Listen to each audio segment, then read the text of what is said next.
Guys, আমি প্রিয়াঙ্কা চলে এসেছি আবার একটি নতুন রেসিপি নিয়ে। আজকে বানাবো সুজি দিয়ে মেদু বড়া।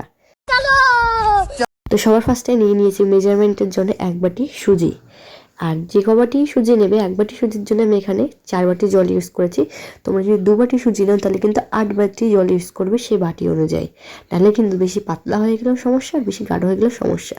একে একে অ্যাড করে দিচ্ছি সেই জলে চিলি ফ্লেক্স, লবণ, একটু হোমমেড মশলা আর একটু গোলমরিচের গুঁড়ো। তারপরে জলটা একটু ফুটে আসলে তাতে অ্যাড করে দেবো জিরের গুঁড়ো। সেই সুজিটা তাতে অ্যাড করে দেবো, দিয়ে যতক্ষণে সুজিটা ফুটতে থাকবে অনবরত নাড়তেই হবে, কারণ না হলে সুজিটা তলায় ধরে যেতে পারে। ধরে গেলে ব্যাস সব জিনিস নষ্ট, সব কাজ বৃথা। তারপরে দেখো সুজিটা আস্তে আস্তে সময় হতে হতে সুজি সমস্ত জলটাকে টেনে নিচ্ছে, আর টেনে নিতে নিতে সুজিটা পুরো শুকনো হয়ে এসছে। আর দেখো ঠিক এরকম থিকনেসটা যেন খুন্তির থেকে সুজিটা পড়তেও যেন না চায়, ঠিক এরকমভাবে সুজিটাকে নেড়ে ছেড়ে তৈরি করে নিতে হবে। তারপরে এখানে আমি একটা থালায় তেল লাগিয়ে নিয়েছি। তেলটা কিন্তু অবশ্যই দেবে, নাহলে সুজিটা থালার সাথে আটকে যাবে। তারপরে সমস্ত সুজিটাকে আমি এখানে থালায় ঢেলে নিচ্ছি।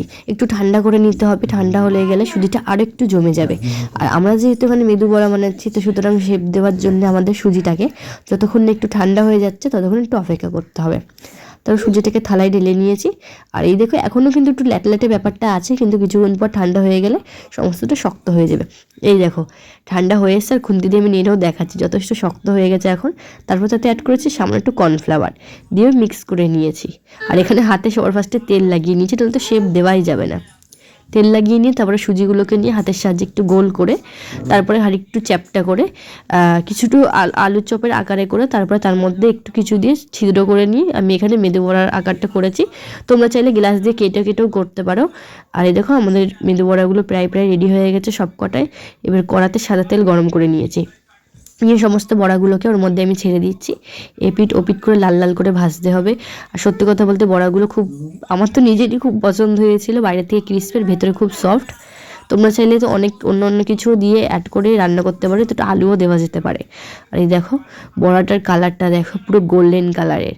আর সত্যি কথা বলতে বাড়ির সবার খুব পছন্দ হয়েছিল, আমারও খুব পছন্দ হয়েছিল। এটাকে সসের সাথে সার্ভ করেছিলাম, কিংবা গ্রিন চাটনি দিয়েও খেতে অসাধারণ লাগে। Bye bye.